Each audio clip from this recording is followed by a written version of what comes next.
Hello, I'm Majid Bouguera. You are listening to This is Ibrox, the Rangers podcast. Shut up and sit down.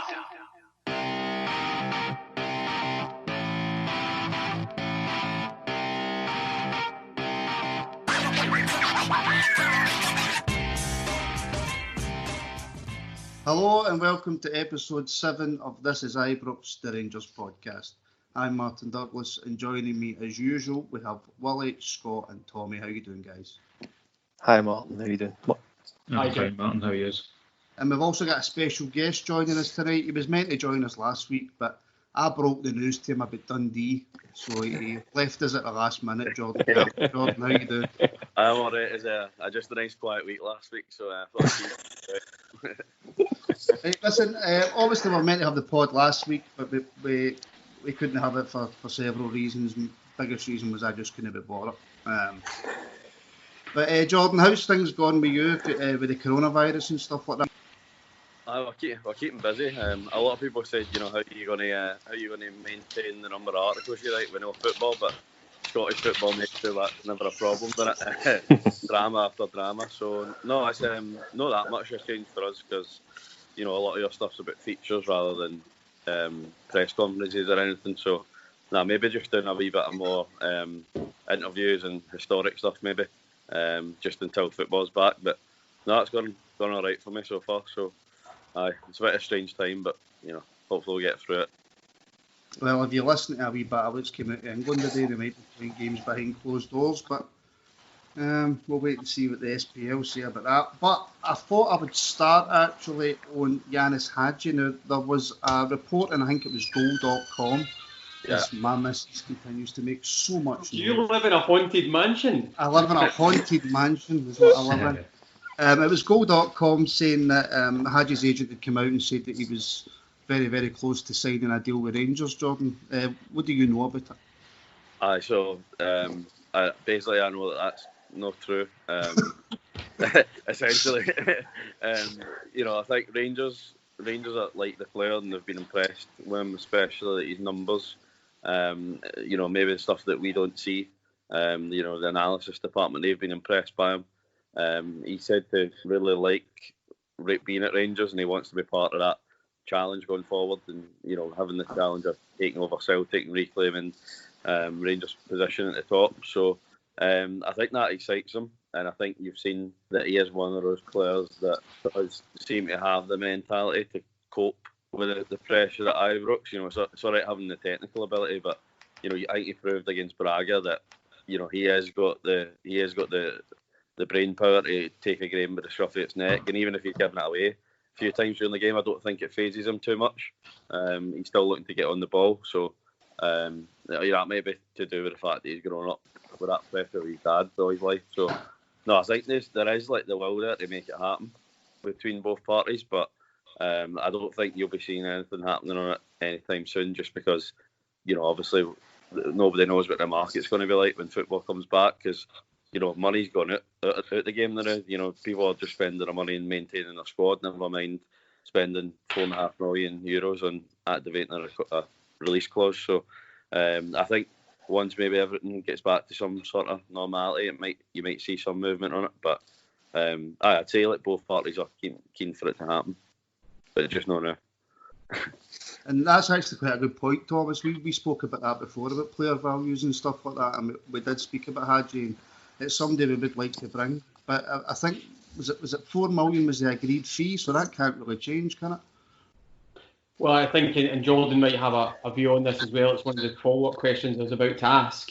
That my understanding was there was a hard and fast first offer agreement. Rangers are exclusively in the front of the pecking order there, and I think it's €4.5 million. So you'll excuse me if the conversion rate doesn't naturally spring to mind at the moment.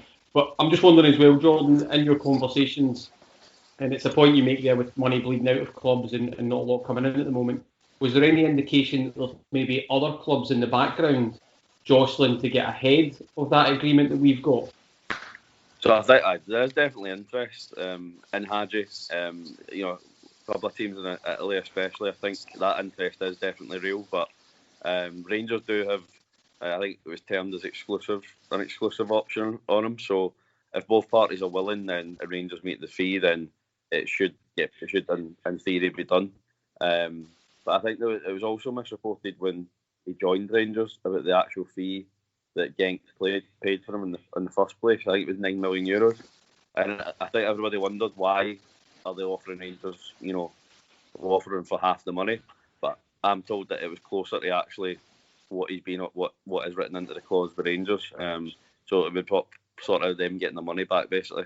So I think there are other teams interested, but I think Hadji's he's yet to be decided whether he's going to be a player who does make it to the very top of the game. But I think even if he doesn't go on to fulfil his potential, he's always at a minimum level, at a Scotland or a Belgium. So I don't think even if Rangers were to spend 4 million or whatever it is on him, that it's going to be a struggle to get near that money back. Because I think his profile and the fact that he's always got that ability that he's shown in the Europa League, that'll always make sure that he at least bounces back to a good level to some extent. So I don't think it's as much a gamble as people maybe say, but I also think he's probably got to be a bit more consistent if he's to justify 4 or 5 million in the position Rangers are at just now. But whether that, because I know FIFA have obviously talked about the fact that contracts might run out in May, June.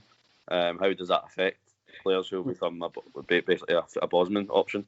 They've spoke about short-term options over the summer. So these loan agreements, does the activation clause need to be triggered by May 30th, June 30th, or is it at the end of the season? What happens if the season's not played? So many different permutations. So it'll probably need to be something for FIFA or UEFA that decide when Rangers can activate it and when it no longer really exists. Just one wee follow-up question, if you'll indulge me, Martin, for a moment. I'm just wondering, Jordan, and some of this might be, particularly confidential and maybe not out there, but I'm just wondering, were you aware of any clauses within the contract about, and I'm just specifically thinking about money in, money out at the moment of clubs, that any activation to buy Yanis Hadji, the payment would have to be upfront, lump sum, staggered? Do you have any indication of that type of bill? No, I don't know that. I think the way these usually work is that if Rangers did activate it, then the breakdown of it would then be discussed as a separate deal. I don't think it's factored in when they make the loan deal. That you'd assume that maybe half it would be up front or something like that, and then a couple of instalments over a couple more years. But I don't know for sure on that, so I would just be guessing really if I said I did. I'll tell you something. I'll tell you something. This isolation's a nightmare. My missus has just got a munchie box in, and we're recording a podcast. Martin, what's a munchie box? What's that? I know you're too posh to know what a munchie box is, Tom, isn't it? No, it's just I was getting served in a cushion, foie gras and quail. I've just been informed it's actually a mixed kebab. Moving on for Hadji then, and I'll come to Scott and Willie in a minute, but Jordan's far more important. So, Indeed. Alfredo Morelos reports linking him with a possible move to Leicester. Jordan, but what I heard was they're going to do character profiling on him before they go ahead with the move, so to speak. Right. Well, I've not really heard the Leicester rumour. There's obviously been a lot of different teams interested in Morelos since he's joined, and a few offers have been made and never accepted. But it's a difficult one to really speak about, because obviously after January, I think before January, everybody was talking about how many, a case of how many goals he was going to get this season, but obviously tailed off once he came back in January. He didn't really look his sharpest, so how that's affected his value, and whether teams will want to take that risk again, especially if the market does crash. Will they want to spend 15-20 million pounds on a player who, for as good as he can be, is still got that odd temperament problem? But I think he is good enough to go down to Leicester and play at that level. But it just depends on what Rangers are looking for. I think in January you were talking record sums for a Scottish player, for a player leaving Scotland. So I don't think Rangers will get that now, especially in the environment. But I think he does have the potential there. So it's just a case of you need to wait and see. But I'm not sure how the summer market will now work. So probably complicates a lot of things if Rangers were planning on reinvesting that money. So. I thought if Leicester were going to be interested in a Scottish player, it might have been somebody for a different club, but maybe he's just not as good as. Can't think why. Scott, we've discussed Morelos quite a lot, and Jordan makes a good point there about finances with this whole coronavirus. But was Morelos' value kind of decreasing as the season was going on, especially after January? Yeah, I certainly think so. I think with Morelos, without using a sort of current terminology that we hear a lot about, he's kind of flattened his own curve a little bit. So sort of for the first half of the season, he was excellent and his stock was rising.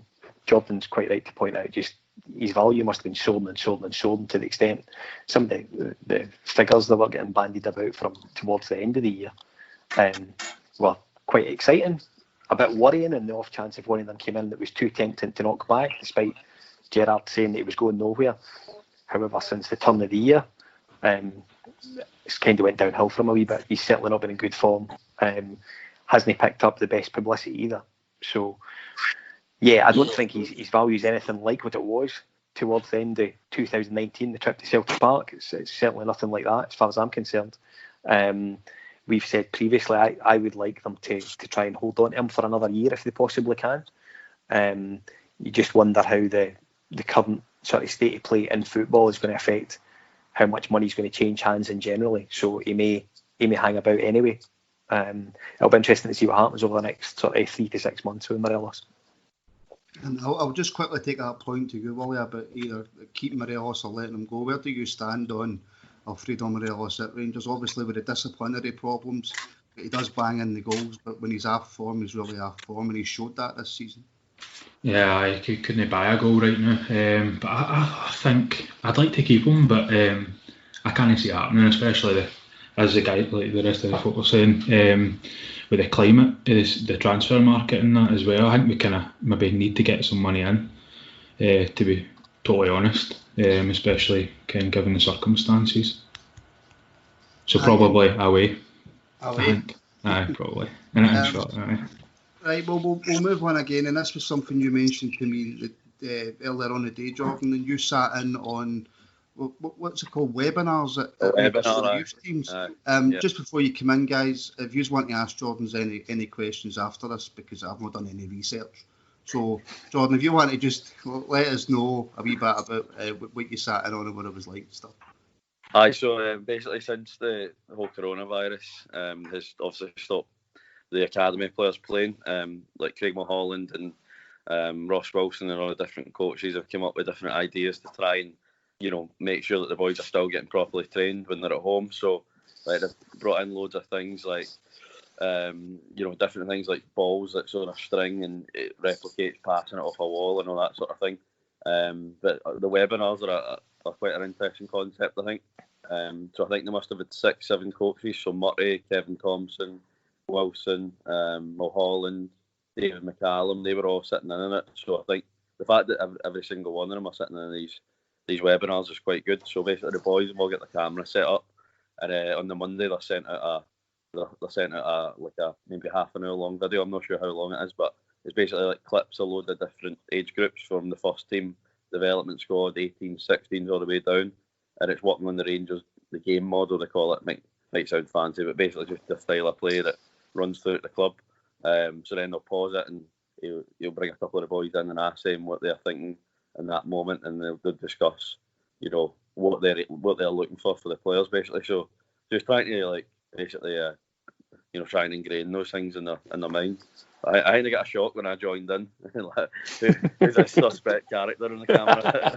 I've never seen before, but I thankfully explained to us. But no, it was quite a good insight, I think. So I'm going to hopefully do another couple of things like that with the academy. So there's a lot of good work going on. Jordan, can I ask, there's obviously representatives from various different age groups there. Is it do they get together with the under 12s all together, or is there a sort of representative for each member, if you like, each group moving onwards? So the two groups I sat in were the 15s and the 16s. So it was their respective coaches, but then I think Mulholland and Wilson were there just, to show their face and show that they're invested and make sure it works. So obviously you get the parents probably sitting in the background, so they want to make sure it's they're getting the right treatment. So I know it did seem like it was everybody sort of trying to learn in it as well, because I think they're going to maybe try and keep it going once the football's back, just as an extra thing, because I think they're seeing value in it already. So no, I think it's your own coach as the primary person, because obviously they've got that relationship, but then you've obviously got David McCallum and Thompson take the 18s, so that 16s group will shortly be moving up with him. So I think they want to keep it sort of interactive and make sure that they can go up and down the age group so that they know everybody's a known face to them. It's a cracking idea, really, isn't it, Viv? Whoever's sort of pulled it together for the training centre deserves a lot of credit. It's a really good idea. No, it is. I think Wilson and Ross Wilson and Craig Mulholland said that they're up at 11 o'clock every night just batting ideas against each other. So, sounds like they're having a fun lockdown. Just before anybody else comes in, did you see the disgust in Thomas's face when I said I hadn't done any research on this?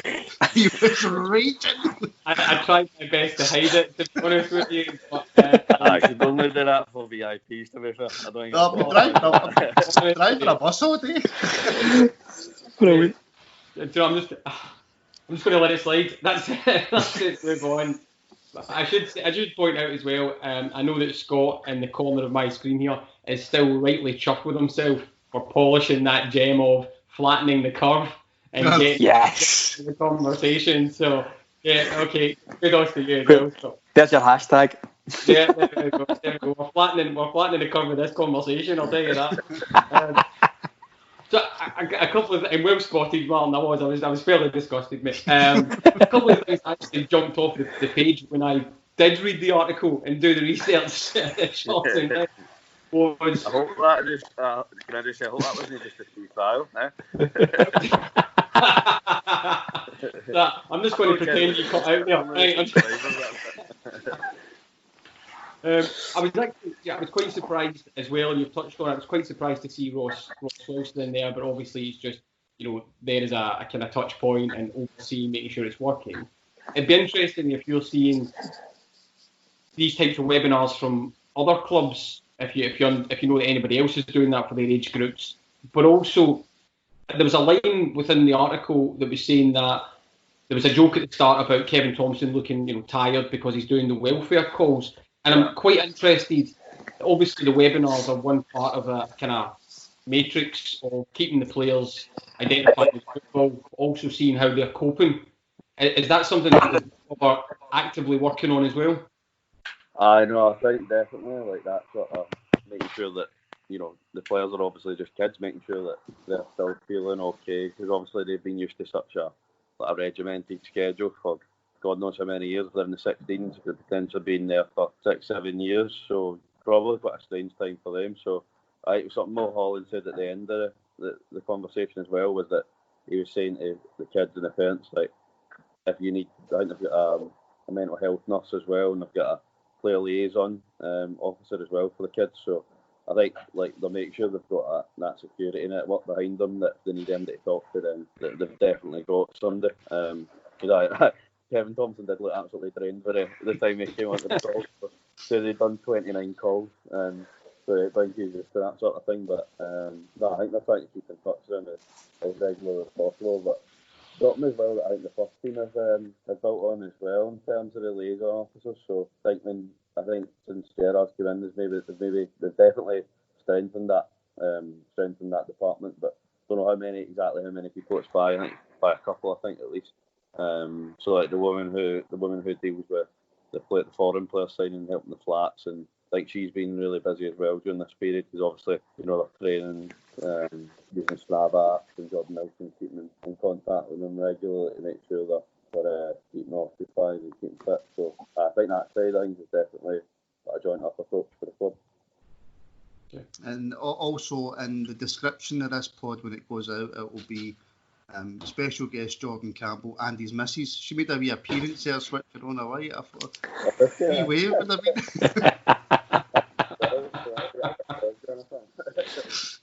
I can't think of things more creepy than hearing Martin say you're likely an appearance over a video call. It's all right. Me and Jordan are best mates now. We've been talking all day. It's all right. Right, actually, you mentioned it there, Jordan, and I think we'll bring it up. And Rangers in the media, I think it's fair to say, guys, over the last kind of few years haven't really got on. But I've never heard a bad word for any Rangers fans spoke about the Athletic. And actually, just before I come to you, Jordan, Thomas, I'll go to you because I'm too cheap to subscribe, right? I'm not going to lie to you, right? But I know that Thomas subscribes. So, Thomas, if you just tell us a wee bit about how you find the Athletic and stuff like that, and then we'll go to Jordan. Well, with all due regard that Jordan's on the call as well, right? I'm going to just ditch off for a second and come back. No, the reason I did it, and I think it's probably the overriding reason that a lot of people have signed up initially, was because there was a dedicated reporter, i.e. Jordan, toward the club.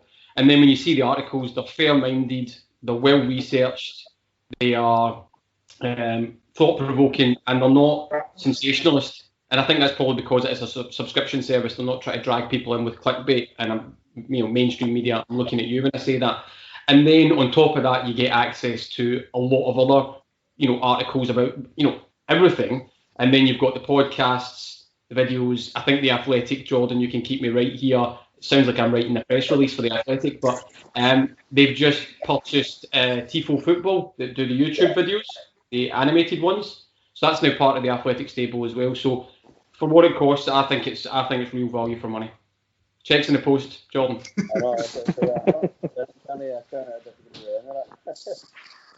Did you used to work at TalkSport, Jordan? Aye. I don't know. It was Sky Sports. Oh, it was Sky That's Sports. part of your research again. Well, hold on. Sky Sports own TalkSport, right? So technically, it did work for TalkSport, right? But I just if you can tell people, I know that there is actually a free trial. If you just let folk know, I mean, I don't suppose there's any folk listening to this that don't already know about the Athletic. But if you just let us know about the free trial and stuff like that, and what you can get on the Athletic. So originally it was a 30-day free trial, but I think they've extended it to a 90-day free trial just during this period, obviously, because there's no live sport or anything. So basically, you sign up and then your money for the year or the month, if you want, gets taken off at the end. But I don't know, if you're interested in Rangers, then I'm doing like three articles, 4 articles, feature length a week, and then you've got a lot of the boys down south, like Danny Taylor and Ollie Kay, who are much bigger names than me and much more worthy of your money than me. But no, if you're interested in them, then it obviously helps get value for money. So I don't want to promote it too much. Righty-ho, right. Well, I try my best for you there, Jordan, to get it promoted, but you're not big-headed enough to carry on talking about it, so we'll move on. We're going to have a wee chat about the SPFL now. I understand. Martin, I'm really sorry to interrupt there for a second, but there was a question I just wanted to ask Jordan about that. How did you become attached to the Athletic happen? So I was just working at Sky Sports News and basically the production person, so behind the scenes. But Alex Gazelski, who was the editor at the sports desk at the Times, I knew him through work experience a few years ago. So he just approached me asking, did I want to be a writer? And then when he said it was about Rangers, it was a no-brainer really. So that was how I got involved with it. So just one wee follow-up question, and I know you'll probably have to skirt this one carefully, right? Yeah. But how do you find that? I mean, you're obviously a fairly young guy, right? Not as old as Scott or as old looking Scott, right? But but I'm just wondering, for example, with things like this as Ibrox that you're on right now, how do you find the interplay between the Athletic and the subscription service and replacing mainstream media, coming up against fan content, which seems to be more and more, and fans getting more and more involved having platforms? How do you find that work? Is that an easier, more enjoyable place than maybe the old style used to be? I mean, I obviously can't speak for what newspapers think or anything, but like we're not, a lot of people maybe see us as competing against newspapers, but I guess we're just doing what we think works, and it's a different sort of model to newspapers. So I wouldn't criticise newspapers, and obviously you're getting, this is Ibrox, you're getting Jersnet, you're getting Heart and Hand podcast, Full Lads for a Dream, like you're getting a load of these Rangers sites pop up.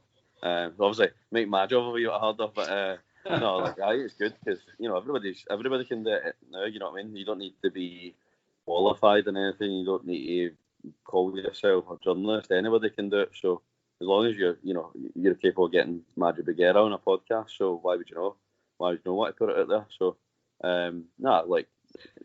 it's a busy marketplace, isn't it? I think it's football. It's always the same. So like everybody's got their own market segment, and I don't think there's too much overlap. So I think there's plenty of room to breathe for everybody. But I don't even think Jim White could get Majid Beguera for an interview. Do you know that? Nah, I think you're right there. No unless Majid Beguera was lying in a hospital bed saying that he wanted to.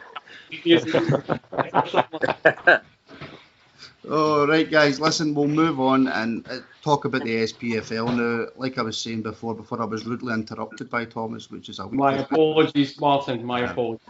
Because I get into a emotion and I know what I'm saying, and now you've totally fucking disrupted it, you know what I'm saying? That's the only reason I do it. Now, I appreciate there's certain things, Jordan, here that I can't ask you and stuff like that, so I'll try and keep it as legal as I possibly can. Yeah. But the first question I will ask you before I take it to the guys is, was there much surprise within the media that the SPFL resolution passed? Not taking into account the Rangers resolution or anything like that, but was there a great deal of surprise that motion did get passed? Well, I think it towards 5 o'clock on the Friday, I think there was surprise that there was a team missing, but I think most people had thought it was going to come down to one team, either Inverness or Dundee, but I think most people thought it was Inverness, because Dundee will seem to be the one leading them into the no camp. But I think when the resolution was first put in front of the teams, I think most people probably thought the Premiership would go. I think most people thought League One and League Two would go, especially when they were grouped together. So I think the Championship, obviously with the playoffs, was the most uncertain. But obviously when you seen on Friday that there was a team missing at 26, and nobody had been. I think all the media had been briefed that Friday was the deadline. So obviously I don't think anybody had checked the resolutions to check that it was 28 days was the mandatory amount of time given. So I think everybody was surprised, including the teams, that the standings were released during a live vote. So I think that's still something that not properly get an answer as to why that happened. But that's up to the SPFL to clarify that. The thing I couldn't believe was, that they released the voting results with one team's vote missing. I thought that was shocking, to be honest. And it gave that team that his vote was missing all the power. Yeah. That's true. And Scott, I'll take this to you because I can't ask Jordan this, even though I'm desperate to ask him it, right? Just pretend, right, Scott, you're Jordan Campbell, right? There's something no smell quite Jordan right. Campbell. I can't ask him. There's something no smell quite right about us. Listen, it's a shambles. It's an absolute shambles. I can't believe that what happened. Obviously, missed the opportunity to speak about this last week, but it's incredible what's went on in our game this sort of past 10 days or so. It really is. I managed to catch the broadcast that the Cali Thistle guy, Scott Gardner, done, and he's actually able to break down his full information to the nth degree. So he's talking about things happening at 16:52, and he's talking about communication that he's having with Dundee, which, as Jordan has maybe alluded to, was that they were hunky-dory, they knew what they were going to do, there was no confusion, and then all hell breaks loose. It's incredible, and to think that we still don't really have the proper answers on it it's another embarrassing situation for the game up here. It's terrible. The investigation that surely has to happen, I think, is going to open up an incredible can of worms for the game up here. If I could take us right back to the start, Thomas, why was there so much haste from the SPFL to get push this vote through so quickly? It's an interesting question, and with all due regard to the players inside the drama that was the SPFL vote, it's hard to see a clear rationale, and you could point to the monetary values, ending the league, getting some certainty, paying out the clubs, all the arguments that were put forward. But it's hard to understand, and guys, happy to a kind of counter argument to this, but it's hard to see a rational view to why that would have to be done when even within their own voting system there was up to a month. They were saying you could vote, so the 28 days, was it or was it not a hard timeline? By all intents and purposes, it was vote by Friday, not the 28 days. And then do it ahead of the first UEFA statement, which I think came out yesterday, and then the further UEFA Executive Committee meeting, which I think is due for tomorrow, which would have laid out the kind of pan-European approach. And so why the SPFL thought it was useful to put forward a vote, get the rank on the division within Scottish football, make a decision for the lower leagues when the issue about Rangers European Europa League progress, for example, hadn't even been touched by UEFA. It would have been much better to have been inside the European camp with this than out on the kind of frozen fringes of making decision making, which Scotland has done. Again, I think we've made a bit of a laughing stock with ourselves, and I still can't see, out with of nefarious online conspiracy theories, why the SPFL would have thought this was a good idea, because the argument to get the payments out doesn't hold water anymore. That's as about as quick as answer as I can give you. And just before I come to you, Willie, I'll come back to you, Jordan, and take away all the conspiracy theories, take away everything. Just the way that all this has been done, especially from a media point of view, how does this make Scottish football look? Especially to people outside Scotland, I should say.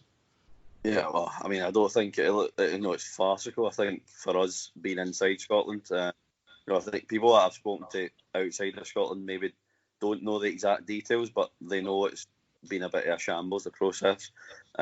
So I don't think you even need to go into the detail to see that Scottish football again looks like a laughing stock. Something that should probably have had time taking over has been rushed quicker than it needed to be. I think you're looking at that today, that announcement for UEFA was saying, Dale Johnson at ESPN brought up a good point, saying that Rangers still have the second leg to play by Liverpool, and if Rangers then need to keep the squad that they registered in January, then if Scotland end the league, say next week or 2 weeks' time, then how does that square with having a team technically still in 1920, but then also a team in season 2021? So I think that's still something I've been trying to get clarity from UEFA over, but they've not been able to give me an answer on that yet. But my understanding with that, Jordan, just a quick question, since you're chasing UEFA up, my understanding from the outside was UEFA rules mandate that it has to be the exact same squad that was registered that would finish. Yeah, I think in normal circumstances that is the thing, but I don't know whether this festival of football, they're calling it in August, playing the Europa League games, whether there'll be different regulations. But then you're potentially having, if they go ahead with the transfer window, then you'd have completely different squads. Final, I don't see that would work in a fair way.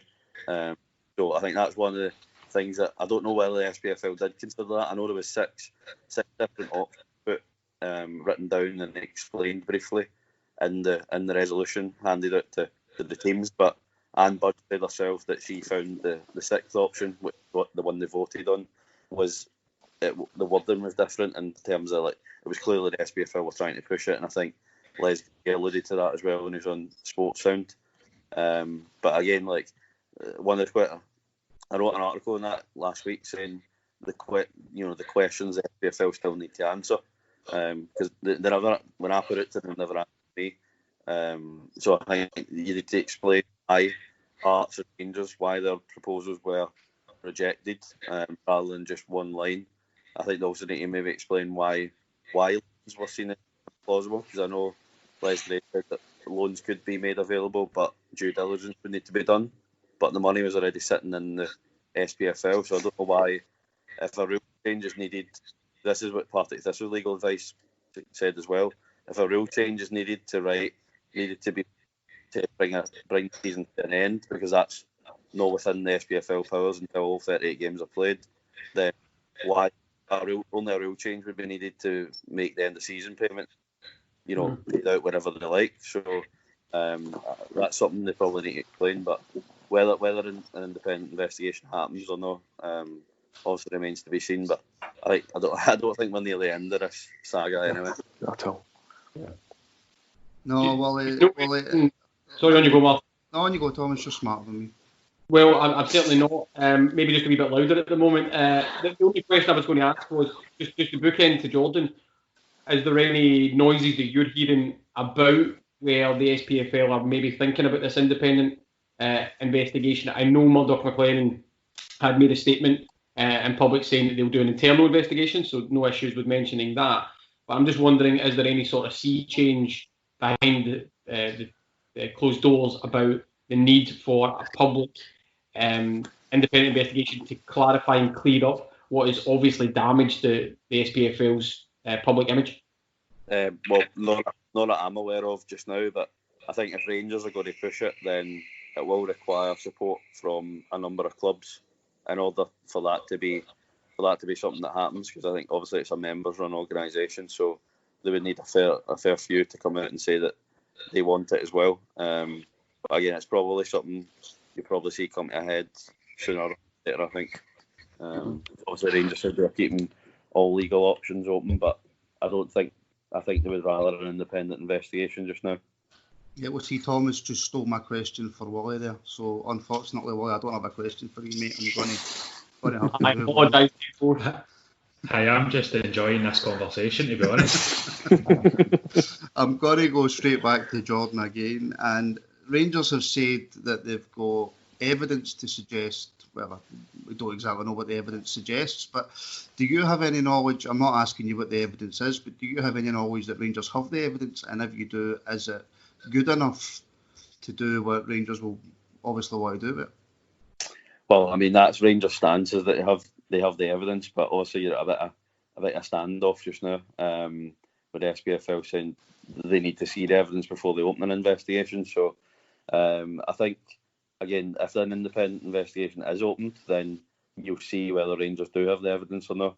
It's like, obviously the WhatsApp messages that were leaked were pretty, as you say, like Scott Gardner given the timeline. I think they obviously, they're obviously something that the SPFL need to answer about how that was handled. But I can't comment on Rangers, what they claim to have until they produce it.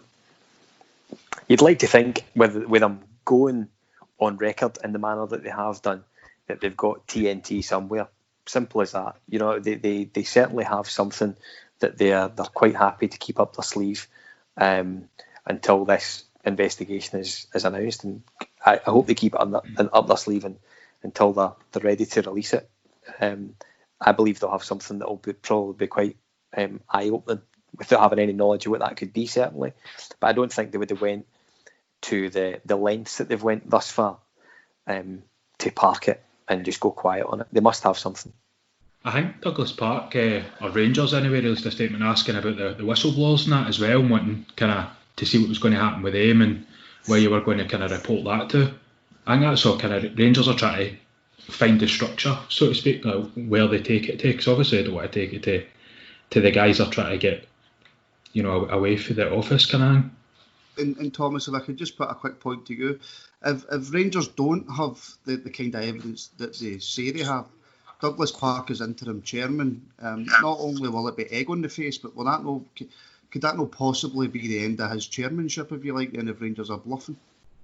Well, I think it's a bit wider than that, actually, Martin, in terms of if Rangers have made such a public showing of having a whistleblower contact them and then evidence, and it turns out they don't have it, then the narrative and the story switches from the SPFL and what went on with the vote to why did Rangers make a false claim. So you would absolutely not want that to be the case, and then there's a fallout for people behind the scenes at Rangers if that was the case. Now I fully believe that Rangers wouldn't have made this statement unless, as Scott said, they're sitting on some level of TNT. But let's play out the hypothetical. They don't have it. everybody ends up with egg in their face. They look silly. The SPFL looked like they were always in the right, and Rangers were on the margins crying wolf. Douglas Park gets a hit. His credibility, I think, from a statement perspective, David Graham would have the shine taken off his immediate successes, and that would permeate through the club. Rangers have made a big stance and a big fight about this. I suspect they do have evidence. It would be foolhardy and ultimately not to their best interests if they'd over-egged this. So I think it's the case. But yeah, everybody would be hurt with this with the club if it turned out to be a false claim. Right, and then just finally then, Jordan, on Sky and BT, for games not played yet, have you got any knowledge of if they're going to, say, not pay out the money, or will the contracts change next season? Is anything like that, do you know, being discussed? No, in terms of a Scotland perspective. I think Sky have indicated that nothing's off the table now, because it's obviously such unprecedented times that even 4 Old Firm games next season might not be a given, with league reconstruction, etc., etc. So I think there are noises down south about games being played behind closed doors in order to honour certain contracts. Clubs having to pay back money to the broadcasters if they don't fulfil them. So I think that's all a bit of a mess just now, because obviously clubs are finding it hard enough. So that's why I think they didn't want literally behind closed doors to start with, because obviously they're not getting any revenue for the people coming through the gates. So I'll be unable to say whether BT or Sky are looking for money back, or whether they're beat Sky or want an extra game shown next year to compensate. I think we'll actually be lucky if you get people get crowds at games this year, never mind by August time. So I think these deals are going to need to be rewritten and readjusted to reflect what is happening in society. Basically, I think everybody talking about the season starting on time in August is probably make believe stuff. I don't think that's probably going to happen, especially with 50,000 people. I don't see that happening. So until a vaccine's found, then I think football's going to just need to play it by ear, and also that includes Scotland as well. But how Scotland get around the fact that they're so reliant on gate receipts, most of the clubs especially, even you look at Rangers, are 60%, I think the last accounts were accounted for by season ticket money, which obviously a lot of it's up front, but I think they'll be reliant on that even more. People, the generosity of the fans, maybe committing to paying an amount that the games don't reflect. I think that's something that a lot of teams across the world maybe need to consider what price they offer in terms of what product they're able to give for that money. It's a bit of anyone's guess at the moment, but no, I think Sky's got exclusivity next season as well, so they'll know what to give that up. So I think there'll be a bit of leeway on both sides, but I think finances at clubs are obviously the most important thing. No, Jordan, do you think with the talk of league reconstruction, Sky will have a big say in what happens?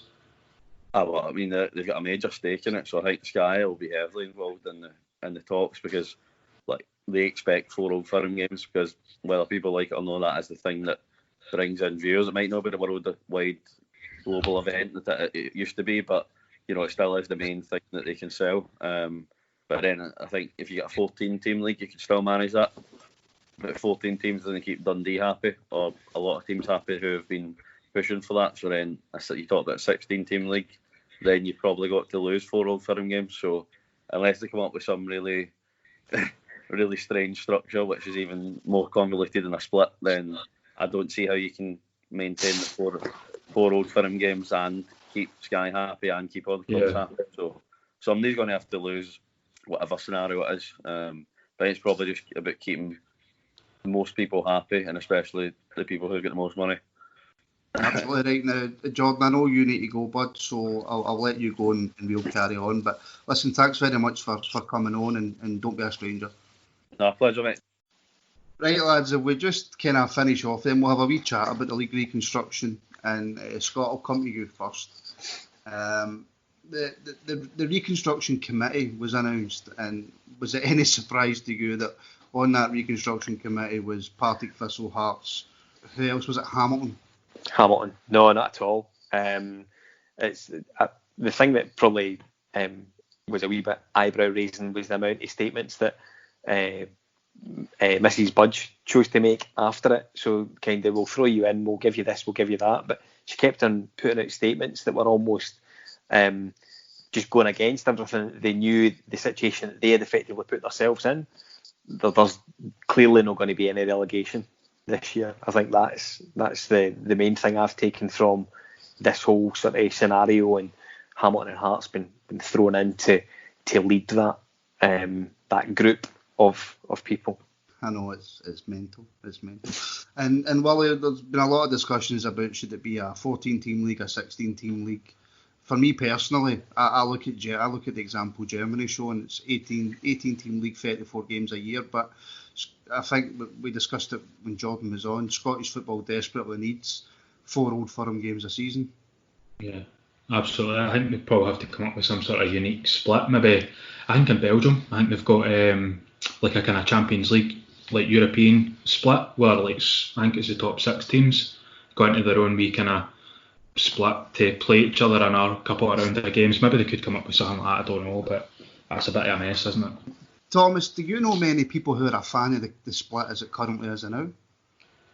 I don't know anybody who's a fan of the SPFL, now, to be honest with you, but the sharp answer, no. I think I'm not a big fan of this phrase, right, but I think it's fairly tin pot. Any league that has to do something to itself rather than just run a league course out has a structural problem, a flaw at its heart that needs to be worked on, because a league doesn't need to split. It plays out its league, and that's it. The problem, and I think the guys have alluded to it, is Scottish football and all the other fans, every other club, love to hate, kind of Rangers and the other kind of Glasgow team at the moment, who are in the Premiership.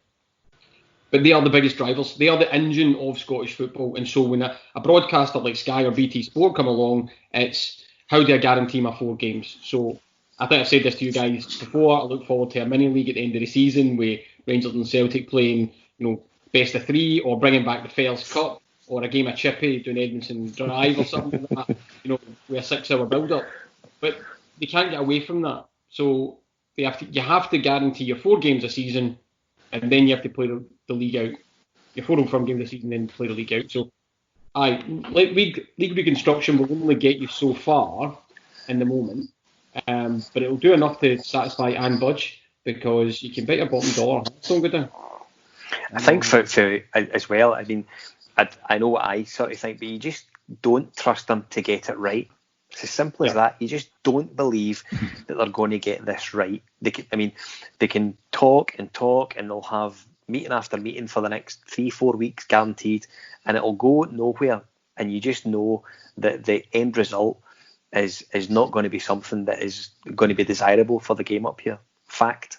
I look forward to, at the end of all that planning, either Henry McLeish will be wheeled out for a root and branch review, or Barry Hearn will come up to tell us how to do it and make some sensational claims in the media about how it has to be a 40-team league, and there has to be petrol pumping out 6 hours before every game, 3 hot dogs and 3 shot cannons. Right, welcome to SPFL 2021. Nothing's going to surprise me if it comes out that. But my best of luck to Anne Budge, and I hope she stores away the oars that she used to roll back her position safely, because she might need them in the future. You know what, guys? I'm going to I think I should put a bet on, if I can find it somewhere, and saying they're going to go with a 16-team league, because just looking at it, we've got the Old Firm derby, got the Edinburgh derby, you could have the Inverness Ross County derby, the Dundee derby, and the Ayrshire derby all in the league. That might be a slight sell, especially when the clubs voting that through. I think it'll kind of get their own gate receipts up. I don't think anybody's, because you've got to remember that it's not just marketed to us here in Scotland. Sky obviously try to market it as across the British Isles, and I don't know anybody sitting in Coventry and Birmingham that's going to tune in to watch Kilmarnock v Ayr United. You know what I mean? I just don't see that as a logical way forward. Well, hold on. No, Livingston versus Kilmarnock, the plastic derby. Oh, phenomenal. Right, guys, just before we go, I wanted to get your quick opinions on this. And there's been a lot of talk for Rangers fans, especially on Twitter, about the way that this has all been handled and boycotting away games. Now, I actually probably go to more away games than home games simply just because of my work situation, but I'll come to all three of you for your points on this. Wally, where do you stand on the club not accepting tickets or accepting the minimum required tickets for away games? And where do you stand on the majority of fans saying to away fans don't go? I think you're always going to get fans going, if I'm honest. It happened this season. Was it this season? In Bern. Fans managed to get their own tickets via the Young Boys Bern ticket office. But it just kind of draws a few kind of things to me. Like, who's going to take responsibility for the fans if Rangers aren't taking any tickets? Just say that happens. Who's going to take responsibility if something happens in that end? Would Rangers end up getting hit with fines and whatnot, or would the home club that sold them as basically home tickets take any blame for anything that was to happen? That would be my big kind of worry. That's quite a good point. Scott? My personal approach would be to take the least amount possible. I think we've already found that we can go to grounds with a small amount of fans and sort of do the business. So whereas we wouldn't be taking thousands to places like Tynecastle, Pittodrie, I think we should take the minimal we can and inevitably starve them out, because they've relied on the blue pound since we came back up, and they'll soon know when it's not there anymore. Thomas, I can see you're looking very ponderous sitting there. I was trying to work through some of the scenarios in my mind, and my mind's not that quick anymore. But I get it, right? So putting the stauncho meter to one side, right, that everybody wants to go to every game, which I totally get, right? And the points that Willie and Scott have just made there as well, it's a zero-sum game, right? I think Scott's hit on probably the only logical way forward, which is you take the minimum amount of tickets and then the club can dish them out. The reason I say it's a zero-sum game is, part of me says I want every club in the SPFL bar Rangers to go to the wall, right? For a host of reasons, right? Which I'm not going to touch on here at this point in time, right? Because this is a podcast and not a therapy session. But that's if that happens, you don't have a league anymore, right? And you also want the clubs in your league to be relatively strong, because that gives the league better exposure, and then they can do better in Europe, and also your TV deal gets bigger and bigger if it's more competitive, right? However, at the same time, I think clubs should be punished for the way that they have approached their relationship with Rangers in the last 7 to 10 years. And the only logical way I can do that, and balancing out the fact that we've got a vested interest in some of the gates as well, type of thing, and there's SPFL league rules round about what you need to do in taking tickets. You can't just blanket knock them back.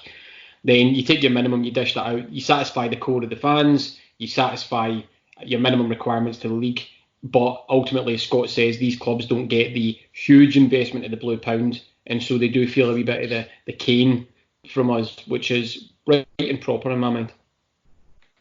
So sitting on the fence then, Thomas, as usual. As always. Yeah, I think it's going to be interesting, because like Kilmarnock and Hearts have cut our allocations in the past, just that season there. St Johnstone wanted us to take more. It's going to be interesting to see if the others will maybe follow St Johnstone's kind of lead, wanting more kind of money in through the turnstiles for Rangers fans and any other large travelling support in Scotland. Do you know, William, that's a very good point. And just one kind of last thing on that, and I'm not going to go into a Gary Neville olive oil and bread restaurant rant here, right? But there was a time when club to club relations were a gentleman and a gentlewoman's game. Now, cutting allocations is a political thing in terms of clubs use it to make statements. There was a time when these things were discussed between board and chairman and boards. Now it's, let's do this for the fans. I'm not saying I'm against it, but there's a shift in the way that everybody acts to each other these days. and the clubs aren't immune to that as well. Everybody loves a statement. Everybody loves a grandstand. In some clubs they never get to fill that grandstand, but everybody loves grandstanding. Everybody loves cutting allocations. Everybody loves everything. Do you know what? I want to go back to when there was no bread and olives and olive oil. I just want chicken in a basket. Yeah, I'd rather just have chicken on a plate. But listen, we shall. You've never lived. You've never lived. We shall leave it there because I've actually got a munchie bowl sitting in the kitchen waiting on me. So, and a bottle of Blue Nun. Has it been sitting in there all that time? It's been sitting in there all that time, aye, and you had to add on a wee extra bit at the end there, Polly. And else got anything to say, guys? Cold kebab meat's the worst, surely. No, I've got a microwave. I can afford a microwave. Didn't mean it that way, but surely it gets worse if you microwave it. I don't know, but the longer we keep talking... You're about to find out. I hope you've noticed what I'm doing here.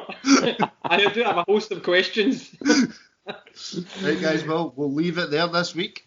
Big thanks to Scott, Willie and Thomas. And just before we go, obviously there's not a lot of football on, but there's still plenty of content on our website. It's thisisibrox.co.uk. You can find us on Twitter at thisisibrox, as I'm handing a beer. You can find us on facebook.com/thisisibrox. Basically, just Google This Is Ibrox, you'll find us. So, big thanks from me, big thanks from Scott, Willie, Thomas, and we'll see you next week.